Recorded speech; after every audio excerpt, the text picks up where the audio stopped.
Good morning everyone, welcome back to my channel GS world group Sandesh. आज bio से संबंधित प्रश्नों की व्याख्या करेंगे। ये बीपीएससी, बिहार एसआई और यूपीपीसीएस से संबंधित प्रश्नों के लिए काफी इंपॉर्टेंट है। पहला क्वेश्चन है, कौन सा श्वेत रक्त कण? समझने का प्रयास करेंगे, यहाँ से काफी क्वेश्चन आते हैं। कौन सा श्वेत रक्त कण आकार में सबसे बड़ा होता है? समझने का प्रयास करेंगे। श्वेत रक्त कण जो होता है इसको कहा जाता है, क्या कहता है? ल्यूकोसाइट कहा जाता है। ये ल्यूकोसाइट पाया जाता है और शरीर में 5000 से 9000 के बीच में पाया जाता है।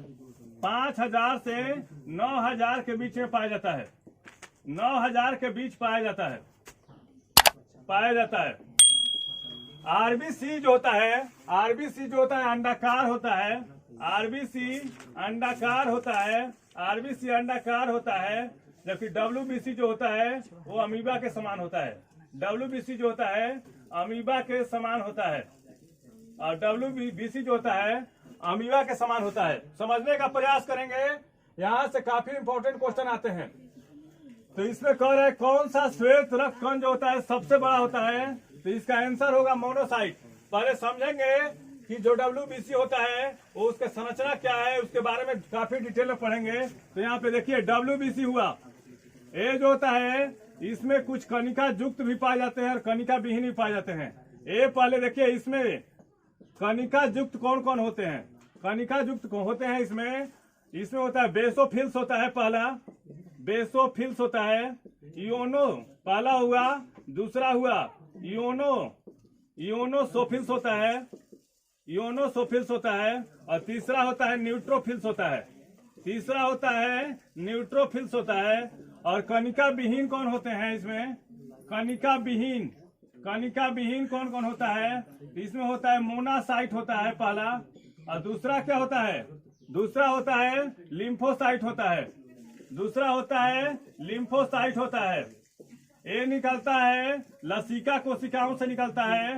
ये निकलता है लसिका कोशिका से निकलता है और ये निकलता है श्वेत अस्थि कोशिकाओं से निकलता है। श्वेत अस्थि कोशिकाओं से निकलता है। श्वेत अस्थि कोशिकाओं से निकलता है। श्वेत अस्थि कोशिकाओं से निकलता है। फिर से समझने का प्रयास करेंगे कि कौन सा श्वेत रक्त कण आकार में सबसे बड़ा होता है, तो ये होता है मोनासाइट।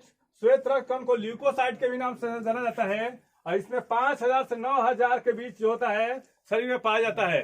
डब्ल्यूबीसी जो होता है, जब शरीर में कोई भी रोगाणु जब आक्रमण करता है तो डब्ल्यूबीसी जो होता है एंटीबॉडी का निर्माण करता है ताकि शरीर जो होता है उस कीटाणु से लड़ सके। एक प्रतिरक्षा तंत्र का को काम करता है शरीर में। एक प्रतिरक्षा तंत्र को काम करता है, रेजिस्टेंस पावर को विकसित करता है। इसमें आंसर होगा मोनासाइट। अब देखेंगे डब्ल्यूबीसी जो होता है उसमें कुछ ऐसे पाए जाते हैं जो कणिका युक्त होते हैं, जिसमें छोटे छोटे कणिकाएं पाए जाते हैं। तो वो पाया जाता है बेसोफिल्स में पाया जाता है, इयोनोसोफिल्स में पाया जाता है और न्यूट्रोफिल्स में पाया जाता है। ये कहाँ से निकलते हैं? ये श्वेत अस्थि कोशिकाओं से निकलते हैं। और जो कणिका विहीन होते हैं उसमें आता है मोनासाइट होता है और लिम्फोसाइट होता है। जो कणिका विहीन होते हैं उसमें मोनासाइट होता है और लिम्फोसाइट होता है। ये निकलते हैं लसिका कोशिकाओं से निकलते हैं। थोड़ा सा इसके बारे में समझेंगे। इसका जो होता है शरीर में सबसे कम मात्रा में पाया जाता है, 0 से 5% पाया जाता है। इसकी संख्या कम पाई जाती है। इसकी संख्या कम होती है। इसकी संख्या जो होती है कम होती है। इयोनोसोफिल्स जो होता है 1 से 4% तक पाया जाता है। 1 से 4% तक पाया जाता है और सबसे ज्यादा पाया जाता है, सर्वाधिक संख्या होती है न्यूट्रोफिल्स की होती है। सर्वाधिक संख्या जो होती है वो न्यूट्रोफिल्स की होती है। सर्वाधिक संख्या पाई जाती है न्यूट्रोफिल्स की पाई जाती है। सर्वाधिक संख्या पाई जाती है न्यूट्रोफिल्स की। फिर से एक बार समझेंगे। जो कणिका युक्त होती है उसमें बेसोफिल्स होती है, इयोनोसोफिल्स होती है और न्यूट्रोफिल्स होती है। बेसोफिल्स जो होता है 0 से 5% तक शरीर में पाया जाता है। इयोनोसोफिल्स जो होता है 1 से 4% तक पाया जाता है और न्यूट्रोफिल्स होते हैं ये सर्वाधिक संख्या में पाई जाती है और इसकी संख्या सबसे कम होती है, इसकी संख्या सबसे अधिक होती है। मोनासाइट जो है वो सबसे बड़ा श्वेत रक्त कण है। आकार में सबसे बड़ा श्वेत रक्त कण है। आकार में सबसे बड़ा श्वेत रक्त कण है। आकार में सबसे बड़ा श्वेत रक्तकण जो होता है वो मोनासाइट होता है, और आकार में सबसे छोटा श्वेत रक्तकण आकार में सबसे छोटा श्वेत रक्तकण जो होता है, आकार में सबसे छोटा श्वेत रक्तकण जो होता है वो होता है लिम्फोसाइट होता है। आकार में सबसे छोटा जो होता है श्वेत रक्तकण जो होता है लिम्फोसाइट होता है।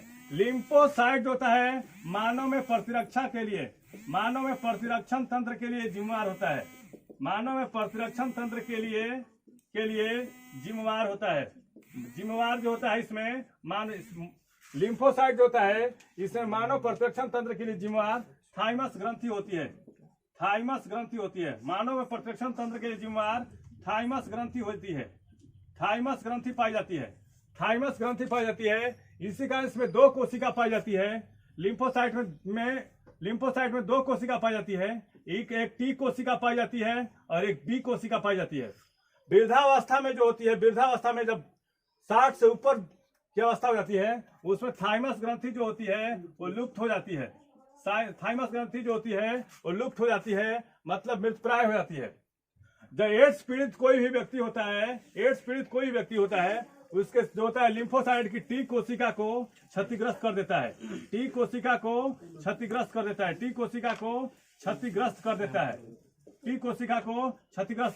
फिर से एक बार समझने का प्रयास करेंगे। जो कणिका विहीन होती है उसमें मोनासाइट होता है और लिम्फोसाइट होता है। आकार में सबसे बड़ा श्वेत रक्तकण जो है वो मोनासाइट है, और आकार में सबसे छोटा श्वेत रक्तकण जो होता है वो होता है लिम्फोसाइट होता है। जो मानव में प्रतिरक्षा तंत्र के लिए जिम्मेवार थाइमस ग्रंथि पाई जाती है, मानव में प्रतिरक्षण तंत्र के जिम्मेवार थाइमस ग्रंथि पाई जाती है, और थाइमस ग्रंथि वृद्धावस्था में लुप्त हो जाती है।